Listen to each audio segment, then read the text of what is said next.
Alright, Raider Nation, what's up? I know I was kind of late on that.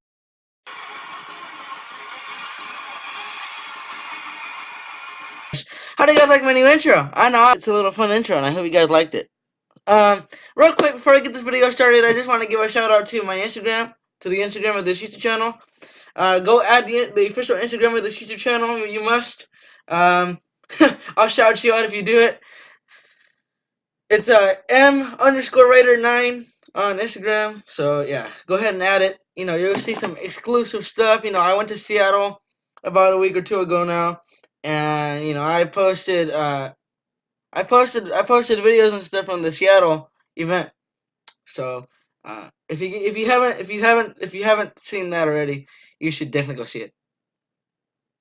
All right, so now in today's video, I told you guys I was gonna come live to you. Well, not live because this is technically a video, but I told you guys at some point that I was going to go and record a training camp special for you guys, and that's exactly what I'm doing. So, questions. We got 6 questions today in today's video. We got who becomes the starting fullback, Smith or Ingold? That being Keith Smith or Alec Ingold.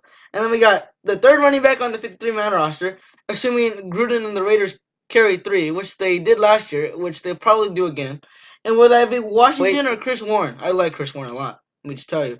And then starting slot receiver, you know, we're gonna need a slot receiver. The two first positions are already set in stone. You know, with Antonio Brown and Tyrell Williams, so those are already set in stone. So there's no issue there. But well, the starting slot receiver would be Renfro, Nelson, or Doss. Then we got the starting 3 linebackers. You know, middle linebacker, left outside linebacker, and right outside linebacker. Question 5 is who starts alongside Farrell? That's probably the most diverse question we got today. And finally, who's going to be our number 1 tight end? You know, we got almost everything figured out on offense besides our tight end position. Left guard's an anomaly because of Richie Incognito being suspended. But, I mean, we got everything else besides, you know, the, what's it called? The number 1 tight end, you know, ready to go. So, let's get into it.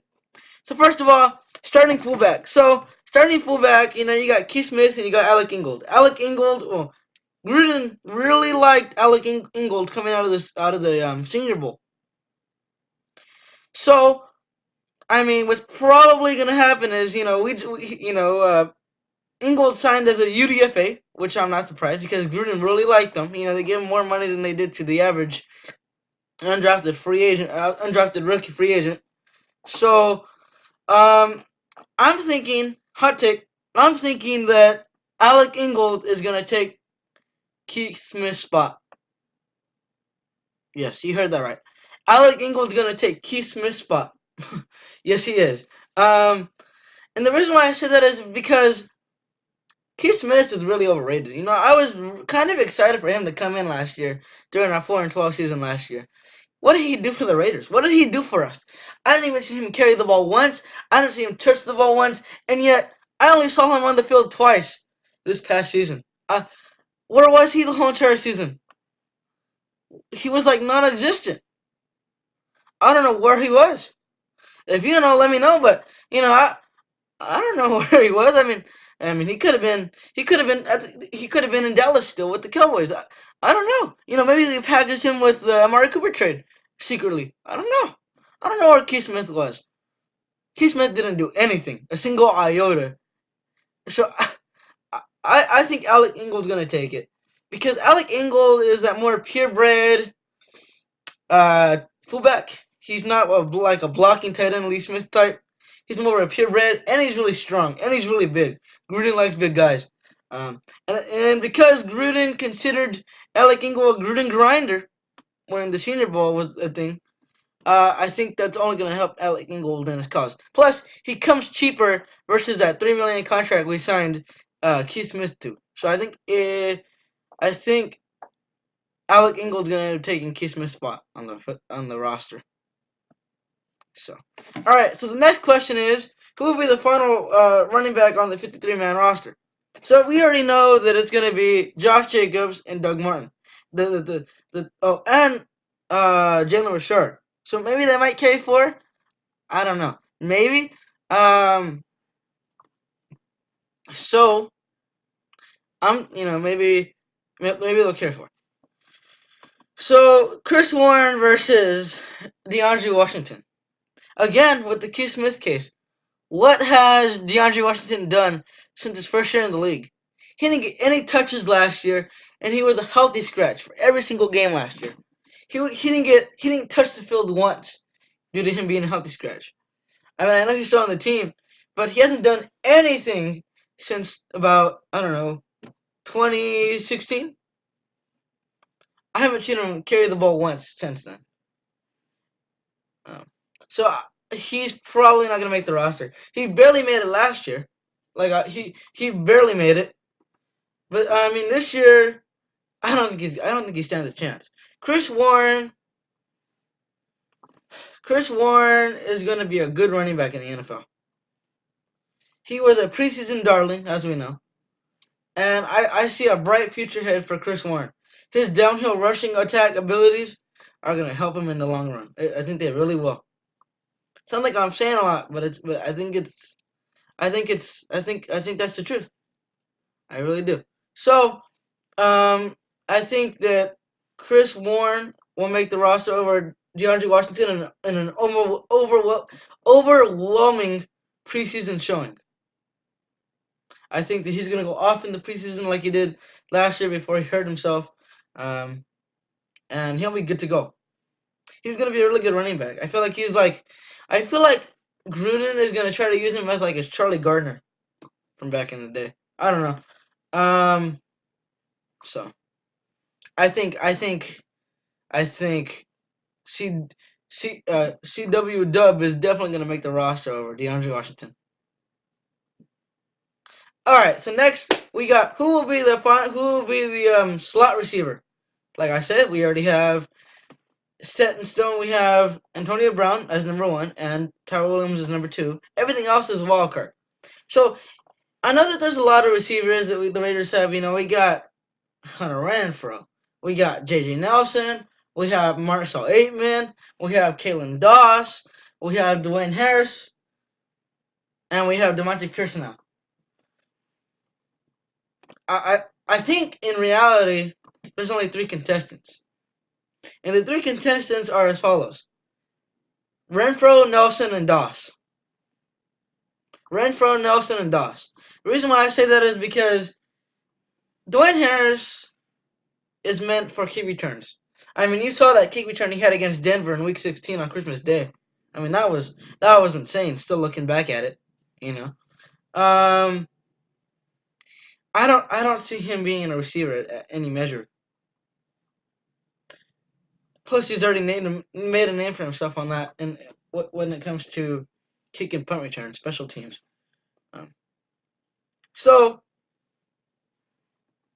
there's that, and then we got Demonte Pearsonell, sorry, who's not gonna make the 53, but hopefully he'll have a good showing for either another NFL 53 or heck the XFL coming in January, as I said on our last show. But then that leaves you with Marcel Aitman. Marcel Aitman, the Raiders really loved his growth as an organization last year. Really big, tall-bodied receiver, but I don't see him being a future part of the offense. I just don't. The only reason he was a future part of the offense last year is because our offense was in shambles when we got rid of Cooper and when Jordy Nelson retired. Oh my God, last year was a mess. Anyways, that's besides the point. Or Jordy Nelson retired at some point. He didn't retire like they said he was going to, but he retired at some point. Anyways, so I mean, yeah, Marcel even had a good showing when he was in there for Nelson and Cooper, but oh yeah, by the way, Cooper is the fakest Raider of all time. Now, going on about that, he's also not gonna get paid all the money he wants to by the Cowboys. The Cowboys better not pay a number 2 receiver that much money. Anyway, with that being said, Marshall, I mean, he might have a fighting chance, but I don't see it. Point blank. So now that leaves you with Kalen Doss, who is actually a good friend of mine. I've actually met him before. I actually have his autograph. I got it during the Crusaders event. He was there. He's a really cool guy. And then that leaves you with, like I said, Kalen Doss, Hunter Renfro, and J.J. Nelson.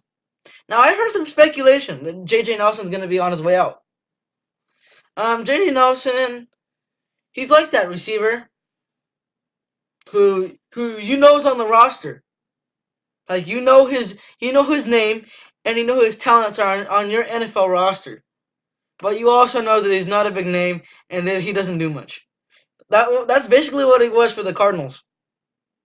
Now, I think if he gets an edge over the other two or over Hunter Renfro, it's gonna end up being because of his speed and abilities. He's another one of those kind of Dwayne Harris's, but he's got more talent. He's got bigger hands, and he can really stretch the field. So he might have a fighting chance. And then that leaves you to who I think will be the favorite, and that's gonna be Hunter Renfro. Hunter Renfro, I think will definitely get it. Uh, he is a really good receiver who's got really quick speed. Kind of reminds me of Ryan Switzer, your everyday Ryan Switzer, or in Raider terms, Jacoby Ford. If you guys go watch Jacoby Ford and Hunter Renfro put together, you'll definitely see some similarities.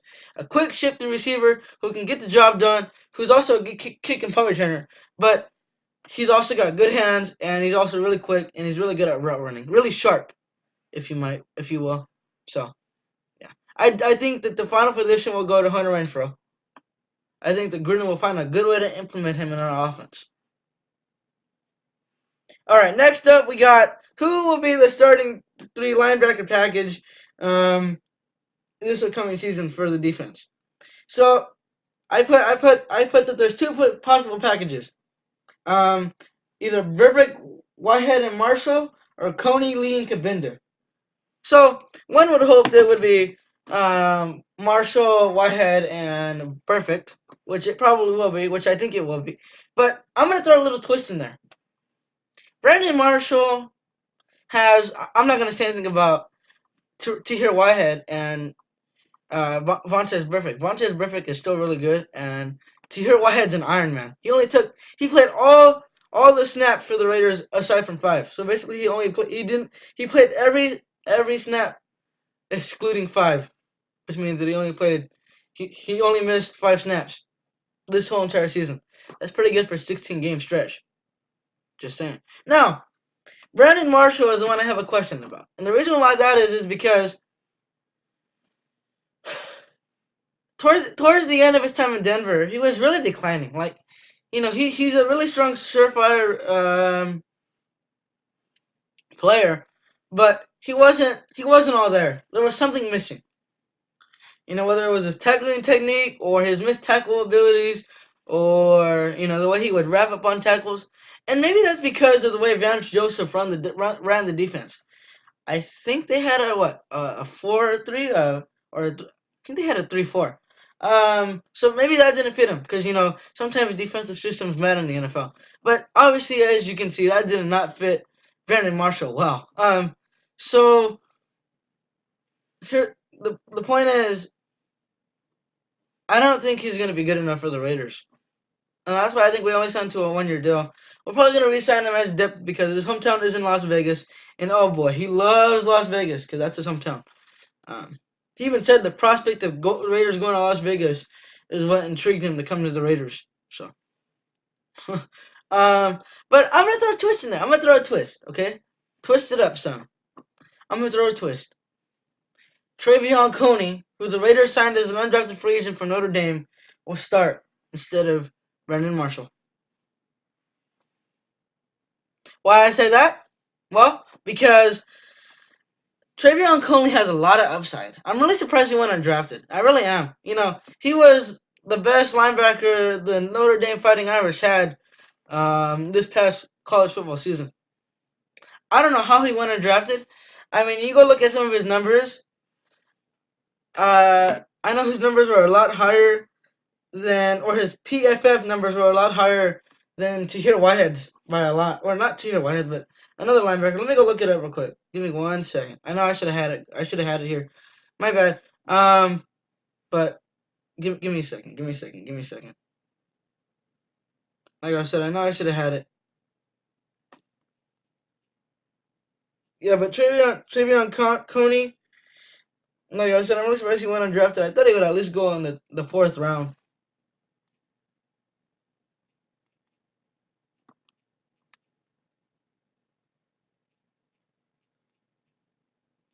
Yeah, at least I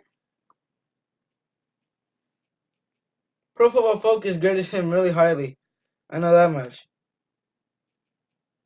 Let me see if I can pull him up here on my phone for you guys. I know I should. I'll put that in the video too. So at this point, you guys are seeing it before I am.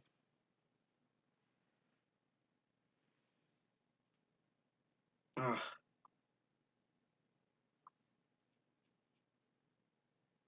darn it. Well, okay. So like I said, I know that he was ranked as the one of the top Pro Football Focus um, free agency signings. So give me 1 second. I know I should have had it. Yeah, I know I should have had it. I'm sorry. Let's